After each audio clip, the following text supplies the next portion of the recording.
Iniciando. This is KAILASA's official response to Ahora El Pueblo. I address you on behalf of KAILASA regarding your recent articles that systematically misrepresent our sovereign nation, our diplomatic efforts, and our humanitarian mission, while simultaneously undermining the sovereignty of indigenous nations in Bolivia. For a publication named Ahora El Pueblo, your reporting demonstrates a concerning lack of interest in the actual communities affected by your words. The irony isn't lost on us that a media outlet serving the local people seems so determined to conjure entire populations out of existence through journalistic sleight of hand. You've declared KAILASA a fictional nation, with the confidence of a child insisting their imaginary friend deserves a seat at the dinner table. How fascinating that you've devoted an entire article to something you claim doesn't exist. That's quite a word count for a hallucination, isn't it? KAILASA isn't a recent invention. It is the revival of ancient Hindu sovereign states and ecclesiastical institutions with documented unbroken succession spanning thousands of years. The Supreme Pontiff of Hinduism is the 203rd sovereign in a lineage with historical roots that were flourishing while many recognized nations were still figuring out the wheel. The Montevideo Convention of 1933 explicitly states that the political existence of the state is independent of recognition by other states. This isn't just our opinion, it's binding international law.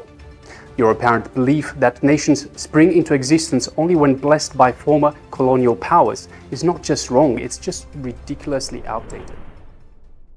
So ask yourself, would you describe Taiwan as fictional? Kosovo? Palestine? The Sovereign Order of Malta maintains diplomatic relations with 112 countries, despite having no territory. Are they fictional too? You claim KAILASA is not recognized as a state by any actor in the international community within the framework of the 1961 Vienna Convention. This statement reveals a legal understanding so profoundly confused, it would make first-year law students wince in sympathetic embarrassment. The Vienna Convention on Diplomatic Relations doesn't establish criteria for statehood. It codifies diplomatic privileges and immunities. Citing as a basis of state recognition is like using a cookbook to diagnose a medical condition. You're holding the wrong manual entirely. KAILASA fulfills all four criteria of statehood established in the Montevideo Convention with flying colors. We have a permanent population. We maintain a defined territory. We have an established government. And we clearly demonstrate capacity for international relations. While claiming to merely report government statements, your articles actively undermine indigenous rights with the precision of a colonial administrator dividing territories on a map. By framing KAILASA as fictitious or alleged, you delegitimize not only our nation, but also the indigenous communities who have exercised their constitutional right to enter into international partnerships. Bolivia's plurinational constitution explicitly recognizes indigenous self-governance as a fundamental principle of the state, a document that you seem to have skimmed with the attention span of a goldfish.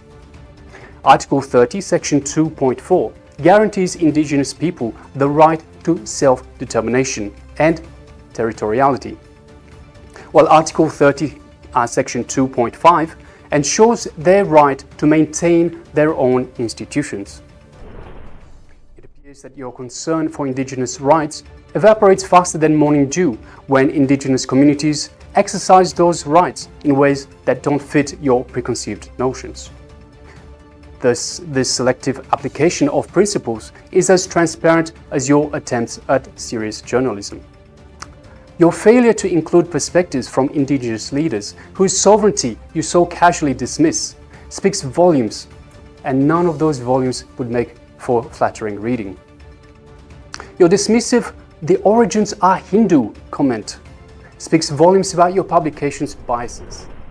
Would you summarize the Vatican as its origins are Catholic and consider your journalistic duty fulfilled? Or is it reductionism reserved for traditions that don't originate from your preferred hemisphere. This isn't just a sloppy journalism, this is cultural erasure dressed up as reporting and accessorized with prejudice. You've chosen to repeat tired falsehoods about the Supreme Pontiff of Hinduism with all the investigative rigor of a gossip column, while conveniently omitting his complete exoneration by the United States Federal Court, which ruled in his favor and fined the false accusers nearly $500,000. See United States District Court of Southern District of Ohio, case number 2, 13-CV-00526. Despite nearly 15 years of malicious prosecution in India, the Supreme Pontiff of Hinduism has never been convicted of any crime. A fact you might have discovered had you engaged in that quaint journalistic practice known as research. 11 medical experts have confirmed his physical condition makes him incapable of committing the alleged crimes. Multiple international human rights experts, including former UN Justice Council jurist Jeffrey Robertson, KC, have confirmed that the prosecution has devolved into persecution. Your silence on these established legal facts speaks louder than your accusations ever could. It's practically shouting through a megaphone. You've characterized legitimate diplomatic agreements between sovereign entities as suspicious, with all the nuances of a medieval witch hunt. All our agreements with indigenous nations include the explicit provisions, payment effectuated after ratification by competent authorities, thus ensuring full compliance with Bolivian law number 465 and ILO Convention 169. The implication that indigenous leaders lack the capacity to enter into international agreements isn't just an insult to KAILASA, it's a patronizing dismissal worthy of a 19th century colonial administrator.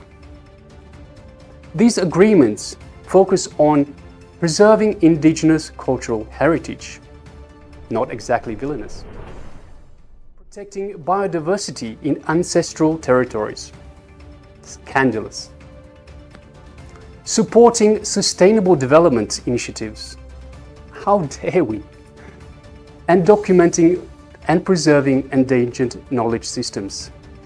The horror. The time frame reflects the long-term commitment needed for effective environmental stewardship, not some nefarious global conspiracy. Long-term conservation agreements are standard practice globally, recognized by international environmental law, and only suspicious to those whose historical understanding stopped at yesterday. Your claim that KAILASA managed to sneak into United Nations sessions deserves a Pulitzer Prize for fiction. What's next? We use an invisibility cloak and magic password. KAILASA participated openly and transparently in these international forums according to established protocols. Hardly the behavior of international interlopers. Your shock that Hindu representatives might participate in international forums reveals more about your biases than Spider-Man's secret identity reveals about Peter Parker.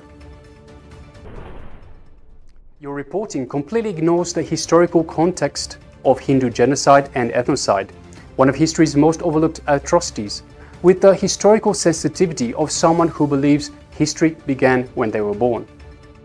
There were once 50 indigenous Hindu nations spanning 6 million square kilometers across Asia, with 10,000 indigenous traditions across 1,700 Hindu provinces and 200 Hindu kingdoms. However, centuries of violence has led to hundreds of millions of Hindus being massacred, apparently not newsworthy to you. Millions have been enslaved, orchestrated famines killing over 160 million people, and destruction of thousands of temples, over 1 million educational institutions, and 80 million texts. The very cultural erasure that you are now continuing. Today, only a small fraction of these indigenous Hindu traditions endure, with all Hindu sovereign lands having been unlawfully annexed, leading to forced mass exodus of indigenous Hindus. KAILASA represents the preservation of traditions that colonizers try to eradicate. By delegitimizing KAILASA, you're not just attacking a modern entity, you're continuing centuries of erasure against indigenous Hindu heritage with the calculated precision of colonial predecessors. Your reporting fails every principle of ethical journalism with the thoroughness of a student determined to score 0 on the exam. Let's have a look at the truth. You've omitted crucial facts and misrepresented basic legal principles with impressive dedication. Independence. Your bias against indigenous self-governance is so transparent it could be used as a window. Fairness. You've excluded KAILASA's perspective and, tellingly, the voices of indigenous leaders with surgical precision. Humanity. Your dismissive language dehumanizes both KAILASA citizens and indigenous communities with remarkable efficiency. Accountability. Your unwillingness to correct obvious errors reveals a concerning lack of journalistic integrity that would make tabloids blush. Your articles don't just fail journalistic standards, they violate Bolivian law with enthusiasm of a bull in a china shop. Article 4 guarantees freedom of religion and spiritual beliefs in accordance with worldviews. Article 21.3 enshrines the right to freedom of thought, spirituality, religion, and worship. Article 30, Section 2.2 specifically protects indigenous peoples' cultural identity, their religious beliefs, spiritualities, practices, and customs. Article 30.2, Section 2.3 guarantees indigenous peoples the right to cultural identity, religious beliefs, spiritualities, practices, and customs, and their own worldview. Article 30, Section 2.7 protects indigenous peoples' collective intellectual property of their knowledge, sciences, and learning. And Article 98, Section 2 affirms that the state assumes cultural diversity as the essential basis of the plurinational communitarian state. Your reporting also violates other laws. Law number 45, the law against racism and all forms of discrimination, which prohibits discrimination based on religion, cultural identity, and ethnic origin. Law number 73, the jurisdictional demarcation law, which recognizes indigenous jurisdictional authority. Law number 1257, ratifying ILO Convention 169 on indigenous rights.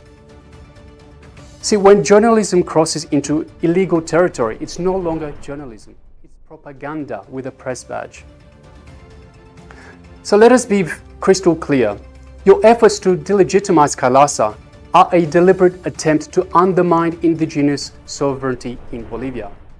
By portraying indigenous leaders who engage with KAILASA as deceived or incompetent, you directly perpetuate colonial attitudes with all the finesse of a colonial governor declaring, "We know what's best for the natives." This serves one purpose: to limit indigenous self-determination and maintain control over indigenous territories and resources, with the subtlety of a neon sign flashing, "Colonialism is still here." Your actions have concrete consequences. Your irresponsible reporting has directly incited violence against our community, with the predictability of lighting a match in a room full of gas. Following such media publications, mobs, fueled by these false characterizations, have violently breached KAILASA's properties and physically threatened non-violent monks and nuns peacefully residing there. These are not hypothetical concerns. These are real human beings whose lives are endangered by your reckless words. While you've been busy declaring us fictional, KAILASA has been providing tangible humanitarian support to Indigenous communities worldwide. Humanitarian grants to over 100 Indigenous nations. Environmental sustainability and forest conservation programs.